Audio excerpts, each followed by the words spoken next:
സങ്കീർത്തനങ്ങൾ 10. നീതിക്ക് വേണ്ടിയുള്ള പ്രാർത്ഥന. കർത്താവെ, എന്തുകൊണ്ടാണ് അവിടുന്ന് അകന്നു നിൽക്കുന്നത്? ഞങ്ങളുടെ കഷ്ടകാലത്ത് അവിടുന്ന് മറഞ്ഞിരിക്കുന്നതെന്ത്? ദുഷ്ടർ ഗർവോടെ പാവങ്ങളെ പിന്തുടർന്ന് പീഡിപ്പിക്കുന്നു. അവർ വെച്ച കെണിയിൽ അവർ തന്നെ വീഴട്ടെ. ദുഷ്ടൻ തന്റെ ദുരാഗ്രഹങ്ങളെക്കുറിച്ച് വൻപ് പറയുന്നു. അത്യാഗ്രഹി കർത്താവിനെ ശപിച്ചു തള്ളുന്നു. ദുഷ്ടൻ തന്റെ അഹങ്കാര തള്ളലാൽ അവിടുത്തെ അന്വേഷിക്കുന്നില്ല.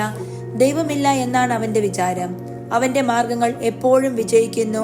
അവിടുത്തെ ന്യായവിധി അവിടുന്ന് കണ്ണെത്താത്ത വിധം ഉയരത്തിലാണ്. അവൻ തന്റെ ശത്രുക്കളെ പുച്ഛിച്ചു തള്ളുന്നു. ഞാൻ കുലുങ്ങുകയില്ല, ഒരു കാലത്തും എനിക്ക് അനർത്ഥം ഉണ്ടാവുകയില്ലെന്ന് അവൻ ചിന്തിക്കുന്നു. അവന്റെ വായ ശാപവും വഞ്ചനയും ഭീഷണിയും കൊണ്ട് നിറഞ്ഞിരിക്കുന്നു. അവന്റെ നാവിനടിയിൽ ദ്രോഹവും അധർമ്മവും കുടികൊള്ളുന്നു. അവൻ ഗ്രാമങ്ങളിൽ പതിയിരിക്കുന്നു. ഒളിച്ചിരുന്ന് അവൻ നിർദോഷരെ കൊല ചെയ്യുന്നു. അവന്റെ കണ്ണുകൾ നിസ്സഹായരെ ഗൂഢമായി തെരയുന്നു.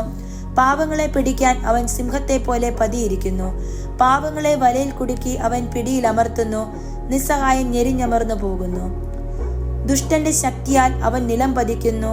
ദൈവം മറന്നിരിക്കുന്നു, അവിടുന്ന് മുഖം മറച്ചിരിക്കുകയാണ്, അവിടുന്ന് ഒരിക്കലും ഇത് കാണുകയില്ല എന്ന് ദുഷ്ടൻ വിചാരിക്കുന്നു. കർത്താവെ, ഉണരണമേ. ദൈവമേ, അവിടുന്ന് കരം ഉയർത്തണമേ. പീഡിതരെ മറക്കരുതേ. ദുഷ്ടൻ ദൈവത്തെ നിഷേധിക്കുന്നതും അവിടുന്ന് കണക്ക് ചോദിക്കുകയില്ലെന്ന് ഹൃദയത്തിൽ മന്ത്രിക്കുന്നതും എന്തുകൊണ്ട്? അങ്ങ് കാണുന്നുണ്ട്. കഷ്ടപ്പാടുകളും ക്ലേശങ്ങളും അങ്ങ് തീർച്ചയായും കാണുന്നുണ്ട്. അങ്ങ് അവ ഏറ്റെടുക്കും. നിസ്സഹായം തന്നെ അങ്ങേക്ക് സമർപ്പിക്കുന്നു. അനാഥൻ അവിടുന്ന് സഹായകനാണല്ലോ. ദുഷ്ടന്റെയും അധർമ്മിയുടെയും ഭുജം തകർക്കണമേ.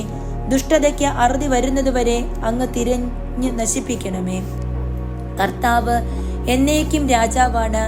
ജനതകൾ അവിടുത്തെ ദേശത്ത് നിന്ന് അറ്റുപോകും.